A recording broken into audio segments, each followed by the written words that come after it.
Folks, we have some breaking news on a random Thursday. Paul DePodesta is gone. Now, some of you might be wondering, who's that? I'll tell you, he was the Browns' chief strategy officer from 2016 until today. What does that mean?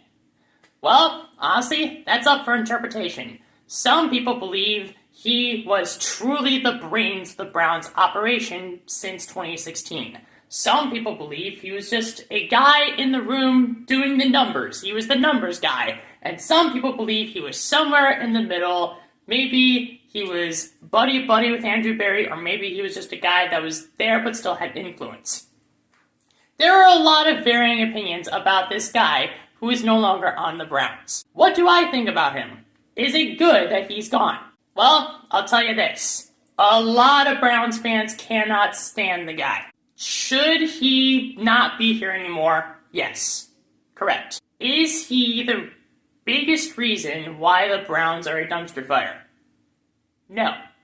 And I know some Browns fans will say yes, and I'll understand their argument. I'm not going to argue in his defense, but I'm going to add some context so that you guys understand where I'm coming from. Let me give you a little bit more background on Paul DePodesta, because he didn't just appear from out of nowhere to become the Browns' chief strategy officer. How many of you have seen the movie Moneyball? It's a great movie. I think one of the best baseball-themed movies of all time. The character that Jonah Hill plays in that movie is that movie's version of Paul DePodesta. Paul DePodesta was there with the Moneyball A's as one of the brains of the operation that kept the Athletics competitive and winning a lot of games, even while they were committing to not spending money and letting their star players go away. Paul DePodesta is one of the men who made the A's great several years after they should have been a dead baseball team. This guy knows his stuff, or at the very least, he knows his baseball stuff. In 2015, the Browns went 3-13. That was one of the worst years to be a Browns fan ever. That 2015 season was the 8th year in a row that we finished with a losing record. And it felt like nothing was going to get better. It looked like nobody had any clue what they were doing. 2016 and 2017, 1-15, 0-16. It got worse, but it looked like, based on what the team was doing, and it looked like, based on the decisions that the GM at the time, Sashi Brown, was making, that there was some intention behind this. We were losing intentionally. We weren't trying to find a quick fix to magically make the team better. Andrew, maybe listen in on this part. Instead, we were intentionally tanking for the intention of becoming good in 3 years or so.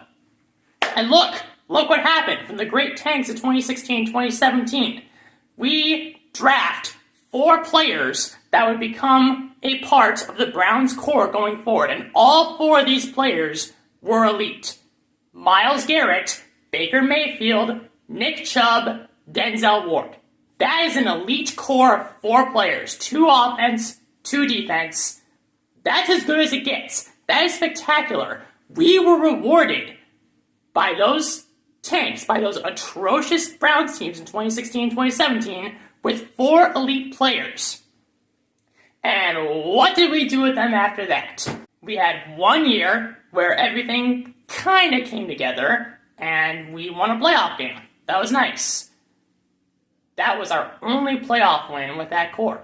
I think it's fair to say that Paul DePodesta and his mind and his genius with analytics may have been the architect of those tanking teams from 2016-2017. It's easy to laugh at him for overseeing those terrible teams, but we achieved our goal, at least our short-term goal. We got the elite players from those years in the draft. So then the next question comes up.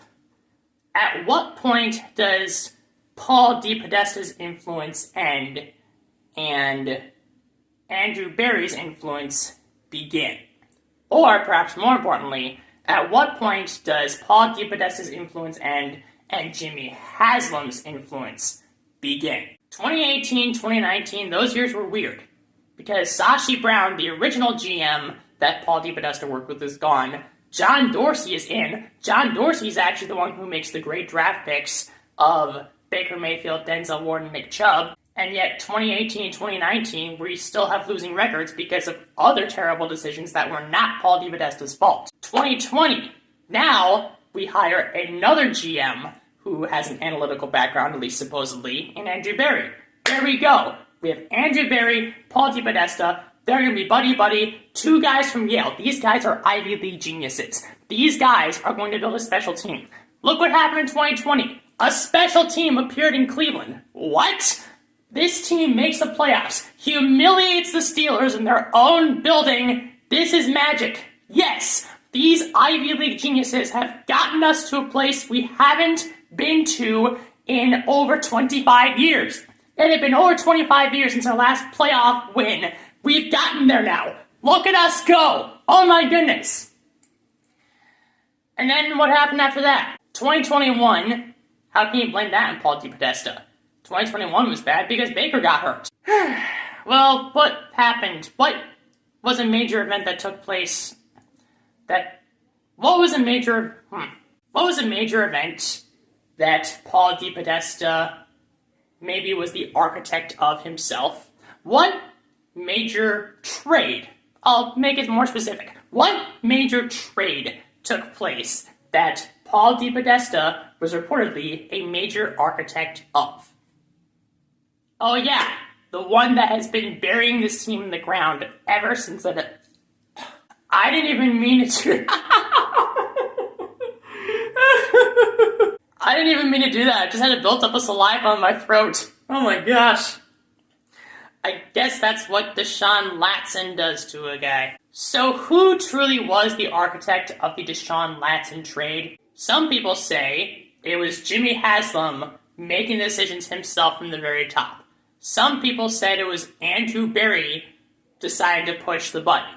The big red panic button that said, trade for a quarterback with talent. More talent than this guy who has talent, but we keep putting on the field when he's injured. A lot of Browns fans believe Paul DePodesta was the main architect of the Deshaun Watson trade. A lot of Browns fans are calling him Watson back then because we believed in his hype. We believed in his talent. But the reality is, ever since we made that trade, it's been an endless string of bad decisions from coaches and executives, no vision once the team has become bad, and one miraculous year in the middle of all of it, in which we magically had the best defense in the NFL and made the playoffs, despite juggling 5 different starting quarterbacks. How much of that is Paul DePodesta's fault?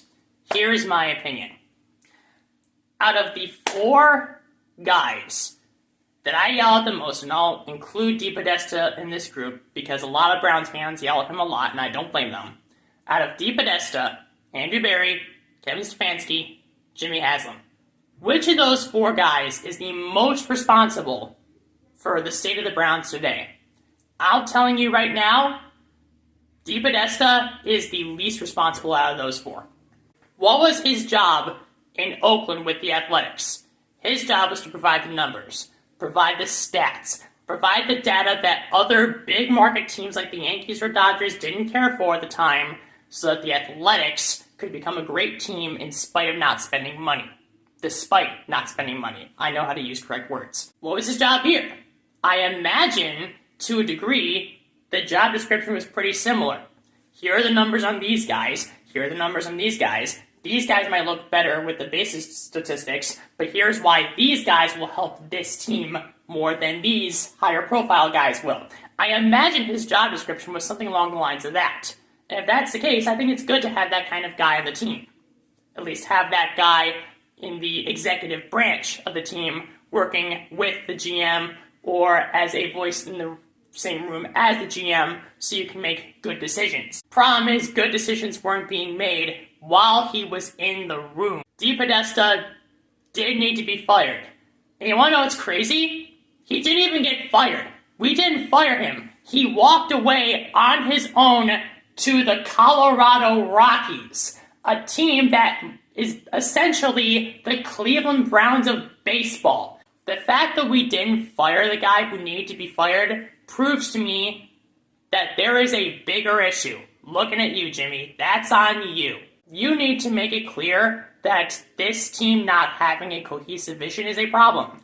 And you do that by firing people. And you didn't even fire DePodesta when he was right there, while basically every Browns fan was upset with his job performance. You didn't fire him, you let him walk. That's on you. That's why I'm not really celebrating this event. I don't know if DePodesta was making things worse. I am confident he wasn't making things better. But him being gone still isn't going to fix anything. You still have Andrew Berry, who needs to be fired. You still have Kevin Stefanski, who needs to be fired. You still have Jimmy Haslam controlling everything. He needs to sell the team immediately, but he won't, because he's more interested in building an expensive stadium in Brook Park than he is in building a winning team. Or at the very least, hiring guys who can build winning teams. So if you think DePodesta being gone is suddenly going to save the Browns, I think you're wrong. I'm sorry. Maybe that's just my nature as a sad Browns fan coming out, but that's the truth.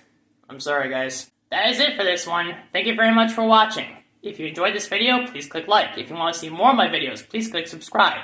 Follow me on X for more Browns-related content, and please share this video with all your family and friends who are fans of the Browns. DePodesta is gone. Hopefully, more are on the way.